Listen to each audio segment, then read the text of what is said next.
Praise the lord. దేవుని పరిశుద్ధమైన నామానికి మహిమ కలుగును గాక. ఈ మాటలు వింటూ ఉన్న సహోదరి సహోదరులకు మన ప్రభువును రక్షకుడునైన యేసుక్రీస్తు శ్రేష్టమైన నామములో శుభాభివందనాలు తెలియజేస్తూ ఉన్నాము.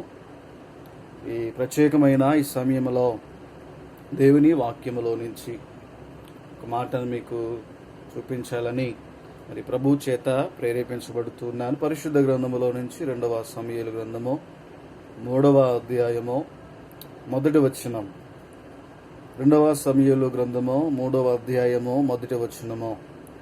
సౌలు కుటుంబీకులకును దావీదు కుటుంబీకులకును బహుకాలము యుద్ధము జరుగుగా దావీదు అంతకంతకు ప్రబలెను, సౌలు కుటుంబము అంతకంతకు నేరశీలెను. దేవునికి స్తోత్రం. చదివించబడిన ఈ లేఖన భాగములో అద్భుతమైనటువంటి 2 కుటుంబాలను గురించి భక్తుడు ఇక్కడ బహు స్పష్టంగా తెలియచేస్తూ ఉన్నాడు. మనకందరికీ తెలిసినటువంటి వ్యక్తులే, తెలిసినటువంటి కుటుంబాలే. అనేక సందర్భాలలో ఈ ఇరు కుటుంబాలను గురించి, 2 వ్యక్తులను గురించి మన సంఘాలలో అనేక మంది సేవకులు బోధించిన సందర్భాలలో మనము విన్నటువంటి వారమే. అయితే ఈ 2 కుటుంబాలను గురించి ఆలోచన చేస్తూ ఉన్న సందర్భంలో ఈ వ్రాయించబడిన ఈ లేఖన భాగంలో, ఈ వచనంలో దేవుడు చూపిస్తూ ఉన్న మాట ఏమిటంటే, సౌలు కుటుంబీకులకు అలాగే దావీదు కుటుంబానికి, సౌలు కుటుంబానికి బహుకాలము యుద్ధము జరగగా ఏం జరిగినాయి అంటే, ఈ 2 కుటుంబాలకు అనగా 2 వ్యక్తులకు చాలా కాలము, బహుకాలము యుద్ధం అనేది జరగడాన్ని బైబిల్ గ్రంథము స్పష్టంగా తెలియచేస్తున్నది. అసలు వీరిద్దరికి యుద్ధం జరగడానికి, వీరిద్దరికి గొడవ జరగడానికి కారణం ఏమిటని మనం ఆలోచన చేస్తే, 2 కూడా దేవుని పిల్లలే, దేవునిని ఆశ్రయించినటువంటి వ్యక్తులే, దేవుని ద్వారా గొప్ప స్థితిలోనికి వెళ్ళినటువంటి వ్యక్తులే. వీరిద్దరూ కూడా శత్రువులైతే కాదు కానీ దేవుణ్ణి ఎరిగినటువంటి వ్యక్తులే. వీళ్ళిద్దరి జీవితాన్ని మనం ఆలోచన చేస్తూ ఉంటున్నప్పుడు, సౌలు మొట్టమొదటిగా ఇశ్రాయేలు ప్రజలందరికీ కూడా మహారాజుగా అభిషేకించబడ్డాడు. సమూయేలు గారి ద్వారా అభిషేకించబడిన తర్వాత, ఆయన తర్వాత దావీదు కూడా ఇశ్రాయేలీలకు మహారాజుగా సమూయేలు గారి ద్వారా అభిషేకించబడ్డాడు. అభిషేకించబడినటువంటి వీరిద్దరి కుటుంబాలు ఎందుకు కొట్టుకున్నా, ఎందుకు యుద్ధాలు జరిగినాయి ఆలోచన చేయండి. యుద్ధాలు జరిగిన తర్వాత, గొడవలు జరిగిన తర్వాత ఒక కుటుంబమేమో ఆశీర్వదించబడుతుంది, ఒక కుటుంబమేమో నీరసించిపోతున్నది, ఒక కుటుంబం దీవించబడుతుంది, ఒక కుటుంబమేమో నాశనం అయిపోతున్నది. ఈ 2 కుటుంబాలకు యుద్ధం జరిగిన తర్వాత ఒక కుటుంబం దీవించబడుతున్నది. ఆలోచన చేయండి. చాలా సందర్భాలలో మన ఎదురింటి వారో, మన పక్కింటి వారో దీవించబడుతున్నారని విన్నప్పుడు, వారు ఆశీర్వదించబడుతున్నారని తెలిసినప్పుడు, అయ్యో నా కుటుంబం ఎందుకు ఇలా నీరసించిపోతుంది, నా కుటుంబం ఎందుకు ఇలా అంతకంతకు నీరసిల్లిపోతుంది, వాళ్ళ కుటుంబం ఎందుకు అంతకంతకు అభివృద్ధి చెందుతూ ఉన్నది అనేటువంటి సమస్య, ఒక ప్రశ్న చాలా సందర్భాలలో దేవుని పిల్లలారా మనకు కలగొచ్చు. నిజమే, సౌలు కుటుంబం ఏమో నీరసిల్లిపోతుంది. దేవుడు చెప్తున్నాడు, యుద్ధాలు జరుగుతూ ఉన్నాయి, సమస్యలు వస్తూ ఉన్నాయి, గొడవలు వస్తూ ఉన్నాయి. అయినా కానీ ఒక కుటుంబం మాత్రం దీవించబడుతుంది. దీవించబడే కుటుంబం ఎవరిదంటే దావీదు కుటుంబం. నీరసిల్లిపోతూ ఉన్న కుటుంబం ఎవరిదంటే సౌలు గారి కుటుంబం. ఈ దావీదు కుటుంబం ఎందుకు అభివృద్ధి చెందింది? దావీదు కుటుంబము, దావీదు ఎందుకు అంతకంతకు అభివృద్ధి చెందుతూ ఉన్నాడు, అంతకంతకు ఆశీర్వదించబడుతున్నాడు? ఎందుకని సౌలు అంతకంతకు నిరసిల్లిపోతున్నాడు? ఎందుకని సౌలు కుటుంబం అంతకంతకు ఆ శాపాన్ని కొని తెచ్చుకుంటుంది? అభివృద్ధి కానీ, ఆశీర్వాదము కానీ, సంతోషము కానీ, సఖ్యత కానీ, సమాధానము కానీ సౌలులో కానీ, సౌలు కుటుంబంలో కానీ కనిపించడం లేదు. కానీ దావీదు కుటుంబంలో మాత్రం ఆశీర్వదించబడిన కుటుంబముగా, సమాధానముతో నిండిన కుటుంబముగా, సంతోషముతో నిండిన కుటుంబముగా ఈ కుటుంబం బహు స్పష్టంగా మనకు కనిపిస్తున్నది.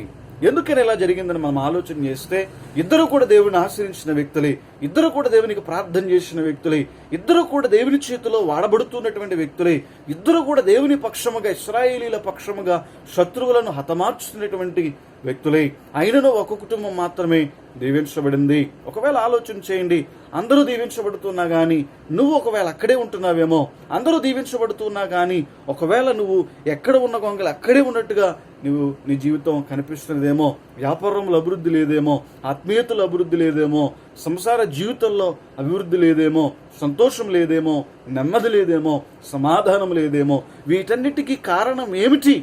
ఈ కారణాన్ని నేను తెలుసుకోవాలని ఆలోచన చేస్తే, ఆశిస్తే ఈ మధ్యాహ్నకాలపు సమయంలో ఈ మాటలను మనము జ్ఞాపకం చేసుకోవాలి. ఈ రెండు కుటుంబాలను మనం జ్ఞాపకం చేసుకోవాలి. ఒకసారి మనం ఆలోచన చేద్దాం. పరిశుద్ధ గ్రంథంలో నుంచి ఈ రెండు కుటుంబాలను గురించి రెండు విషయాలు మనం గమనిస్తే అందులో బహు స్పష్టంగా వ్రాయబడిన మాట ఏంటంటే, మొదటి సమూయేలు గ్రంథము 15వ అధ్యాయము 13వ వచనంలో ఒక మాటను మనకు భక్తుడు చూపిస్తున్నాడు. చూడండి, మొదటి సమూయేలు గ్రంథము 15వ అధ్యాయము 13వ వచనంలో భక్తుడు తెలియచేస్తున్న మాట ఏంటంటే, తర్వాత అతడు సౌలు నద్దకు రాగా, సౌలు యెహోవా వలన నీకు ఆశీర్వాదము కలుగునుగాక, యెహోవా ఆజ్ఞను నేను నెరవేర్చితిననగా. సమూయేలు దగ్గరికి సౌలు వచ్చి మాట్లాడుతున్న మాట ఏంటంటే, సౌలు అంటూ ఉన్నాడు కదా, యెహోవా వలన నీకు ఆశీర్వాదము కలుగును, యెహోవా ఆజ్ఞను నేను నెరవేర్చానని మాట్లాడుతున్నాడు సౌలు. సమూయేలు సౌలు దగ్గరికి వచ్చి, నీవు ఒక దేశం పైన, ఒక ప్రజల పైన నీవు యుద్ధం చేయడానికి వెళ్ళు అని చెప్పినప్పుడు ఆ సౌలు చేసిన పనిని రైట్ చదివించబడిన మరి ఈ లేఖన భాగంలో, తర్వాత అతడు సౌలు నద్దకు రాగా, సౌలు యెహోవా వలన నీకు ఆశీర్వాదము కలుగునుగాక, యెహోవా ఆజ్ఞను నేను నెరవేర్చితిని. అంటే ఇక్కడ యెహోవా ఆజ్ఞను సౌలు అనేటువంటి మహారాజు నెరవేర్చానని ఆయన మాట్లాడుతున్నాడు. అసలు ఏంటి సౌలుకి ఇచ్చినటువంటి ఆజ్ఞ అని మనం ఆలోచన చేస్తే, అమాలేకీల పైన నువ్వు యుద్ధం చేయడానికి వెళ్ళు, అమాలేకీలను నీవు ఓడిస్తావు, విజయాన్ని పొందుకుంటావు, వాళ్ళందరినీ కూడా హతమార్చి వాళ్ళ సంపదనంతటినీ కూడా నాశనం చేసి దేనిని నీవు ఆశించకుండా వెళ్ళిన వాడివి వెళ్ళినట్టుగానే వెనక్కి రమ్మని, విజయాన్ని పొందుకుని రమ్మని సమూయేలు సౌలుకు చెప్పినప్పుడు, సరే నేను వెళ్తానని వెళ్ళి అమాలేకీల దేశంలోనికి వెళ్ళి అమాలేకీలందరినీ కూడా హతమార్చి వాళ్ళ సంపదనంతటినీ కూడా నాశనము చేసి రావలసినటువంటి సౌలు చేసిన పని ఏమిటంటే, కొన్ని గొర్రెలను, కొన్ని ఎడ్లను తెచ్చుకున్నాడట. ఎక్కడికి? వారి దేశంలోనికి. ఇశ్రాయేలీలందరూ కూడా వెళ్ళారు యుద్ధం చేయడానికి సౌలుతో పాటుగా.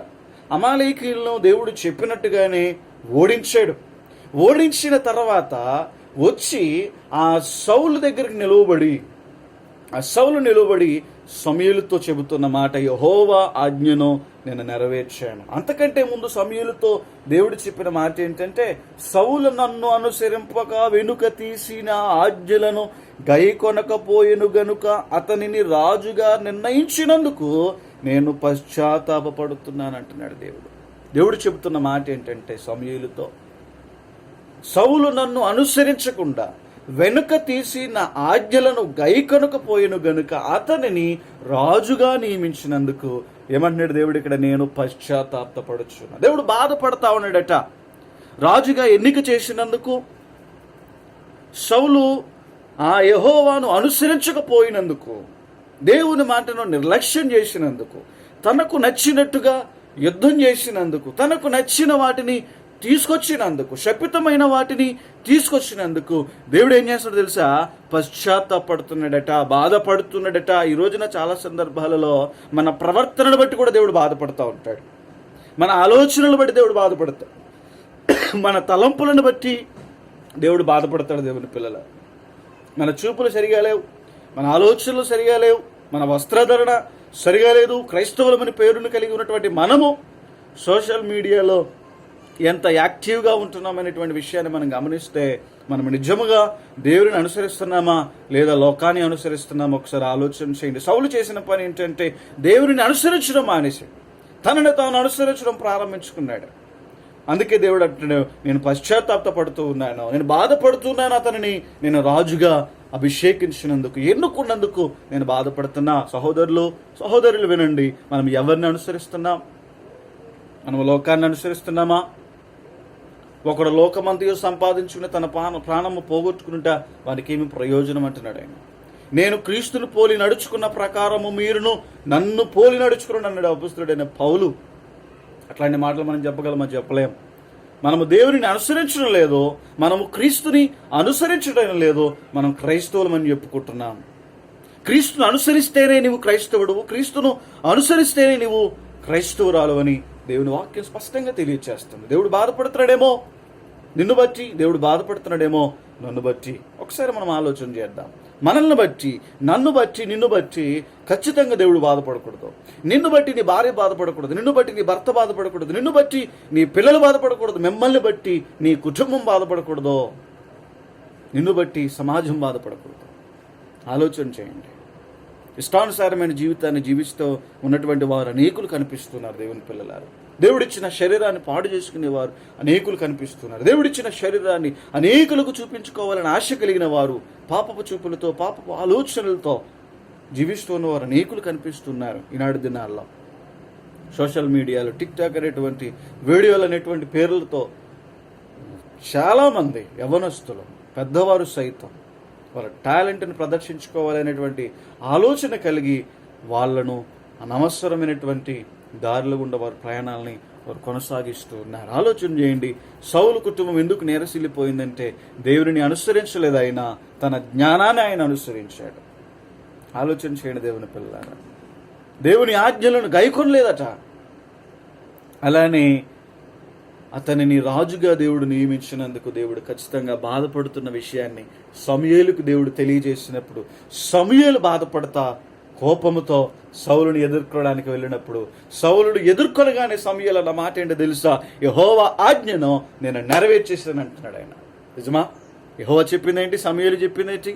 నీవు హతమార్చి తిరిగి రమ్మన్నాడు తప్ప అక్కడ ఉన్న వాటిని తీసుకురావద్దు అని చెప్పాడు. ఎందుకంటే అమాలేకీలు వాళ్ళ సంపద వారందరూ కూడా శపించబడిన వారు. శపితమైనటువంటి వాటిని నీవెప్పుడైతే నీవు ఆశిస్తావో, ఎప్పుడైతే వాటి కోసం నీవు ఎదురు చూస్తావో దేవుడు ఖచ్చితంగా బాధపడతాడు.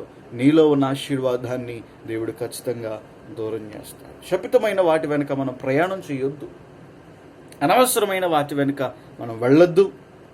దేవుని వాక్యం తెలియజేస్తుంది. దావీదు ఎందుకు దీవించబడ్డాడు, సౌలు ఎందుకు దీవించబడలేదు? ఇద్దరూ కూడా దేవుని ద్వారా దీవించబడిన వారే. కారణం ఏంటో తెలుసా?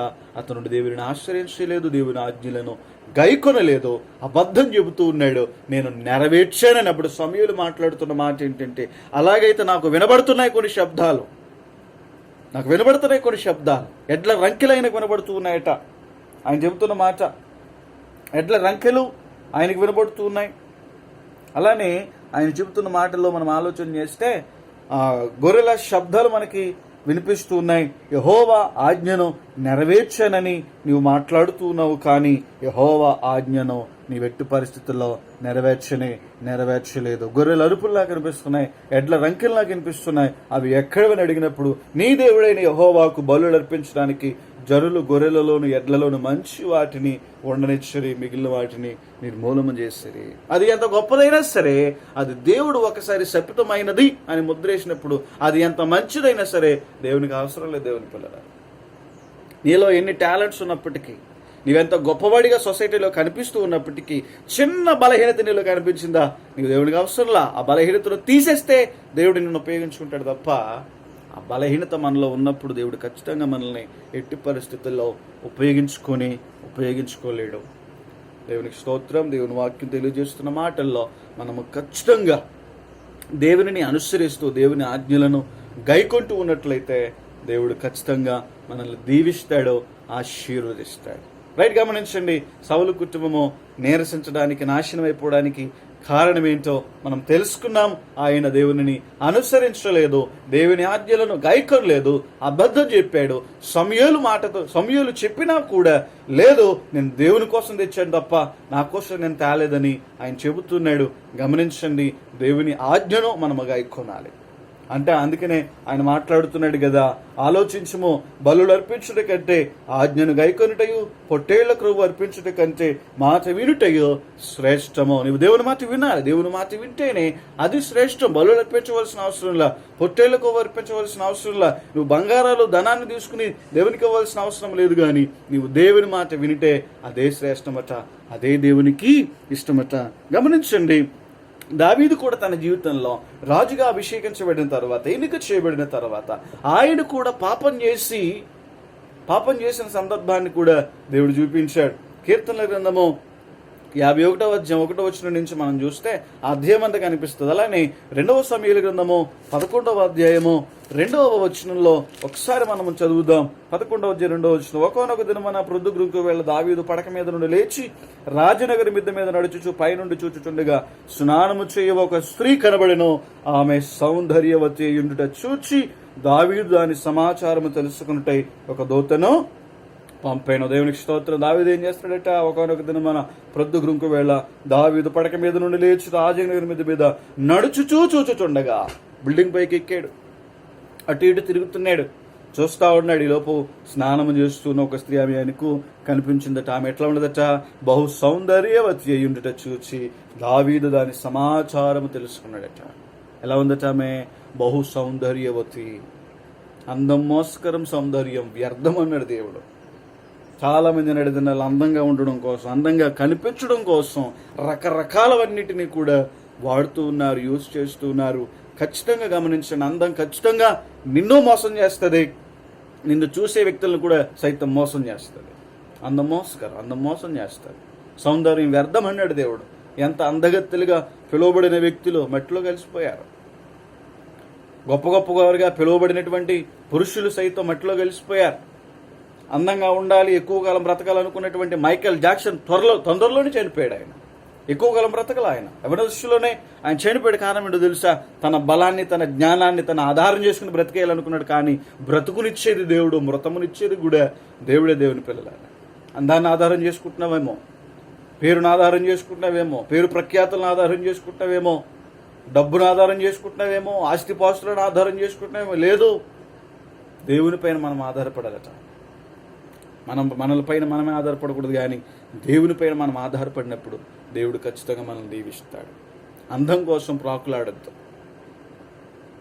అందుకే స్పష్టంగా వ్రాయబడింది, ఆమె సౌందర్యవతి అయ్యుండుట చూచి.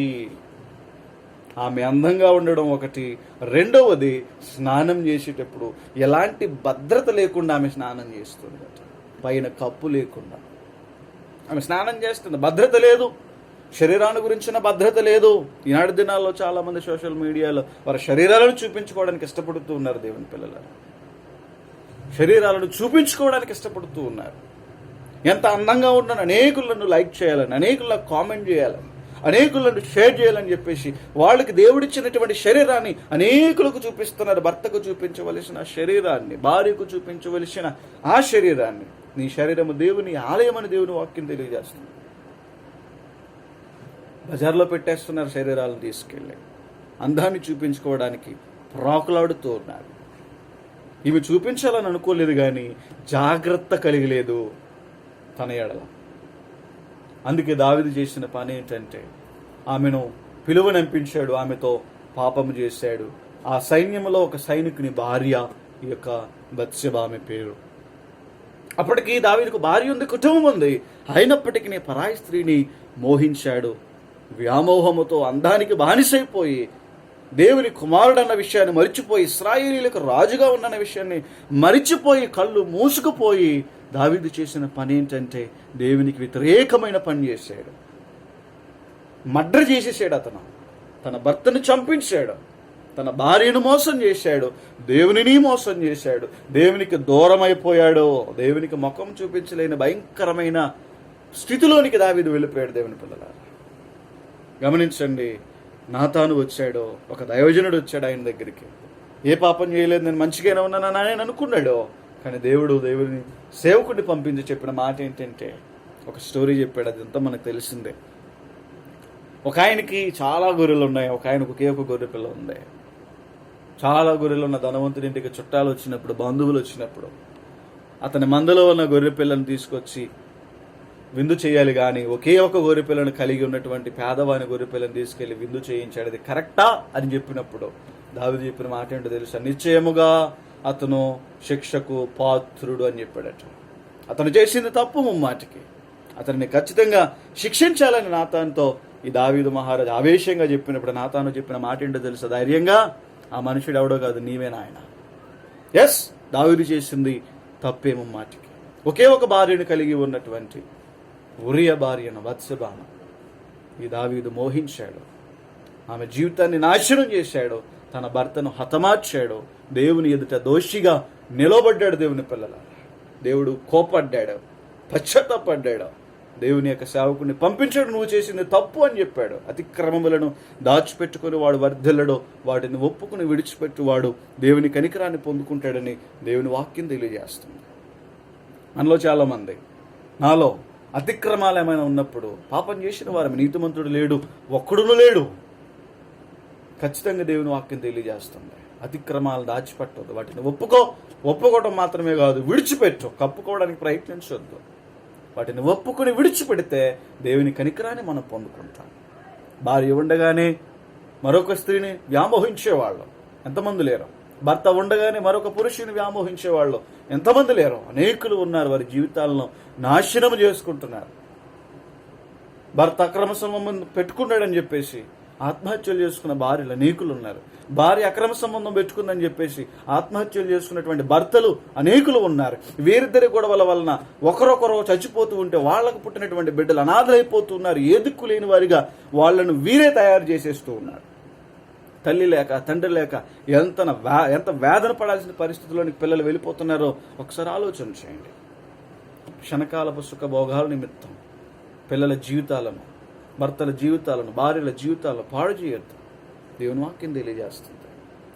నీకు ఇచ్చిన నీ యవ్వన కాలపు భార్య యందు నువ్వు సంతోషించన్నాడు. నీ భార్య యందు నువ్వు సంతోషించాలి, నీ భర్త యందు నువ్వు సంతోషించాలి తప్ప ఇతరుల ఎడల, ఇతరుల భర్తల బట్టి, ఇతరుల భార్యల వలన నీవు సంతోషించడానికి వీల్లేదు. అది క్రమమైనది కాదని దేవుని వాక్యం తెలియజేస్తుంది. దావీదు దగ్గరికి ఎప్పుడైతే నాతాను గారు వచ్చి మాటను చెప్పిన తర్వాత అతను ఒప్పుకున్న తర్వాత వ్రాసిన కీర్తనే ఈ 51వ కీర్తన. దేవా, నీకు కేవలం నేను విరోధముగా పాపము చేశాను, నన్ను క్షమించు అని ఎప్పుడైతే దావీదు కన్నీటితో ప్రార్థన చేశాడో, అతని కన్నీరు ఎలా ఉందంటే తన పరుపు తేలజేయనంతగా అతను కన్నీరు కాచి ప్రార్థన చేశాడట. దేవుడు ఏం చేసి తెలుసా? అతన్ని కనికరించాడు. ఎందుకని? దేవుని వాక్యం చెప్పింది, అతిక్రమాలను దాచిపెట్టుకుని వాడు వర్ధిల్లుడు కానీ వాటిని ఒప్పుకుని విడిచిపెట్టువాడు దేవుని కనికరాన్ని పొందుకుంటాడు. ఒకవేళ నీ భర్త నిన్ను క్షమించకపోయిన అడుగు దేవుణ్ణి, నీ భార్య నిన్ను క్షమించకపోయిన అడుగు. ఇంతవరకు తెలుసో తెలియకో చేసిన ప్రతి దోషాన్ని బట్టి నీవు దేవుని దగ్గర మొదట క్షమాపణ పొందుకో. తర్వాత నీ భర్త దగ్గరికి వెళ్ళి, నీ భార్య దగ్గరికి వెళ్ళి, ఇంతవరకు నేను చేసిన తప్పు, నన్ను క్షమించు అని చెప్పినప్పుడే ఖచ్చితంగా నేను వారు క్షమిస్తారు. దేవుడే మనల్ని క్షమించాడు. మనుషులమైన, మానవులమైన మనము ఇతరులను కూడా ఖచ్చితంగా మనము క్షమించాలని దేవుని వాక్యం తెలియజేస్తుంది. దావీదు కుటుంబం అంతకంతకు అభివృద్ధి చెందింది, సౌలు కుటుంబం అంతకంతకు నీరసిల్లిపోయింది. కారణం ఏంటో తెలుసు దేవుని పిల్లలారా? దావీదు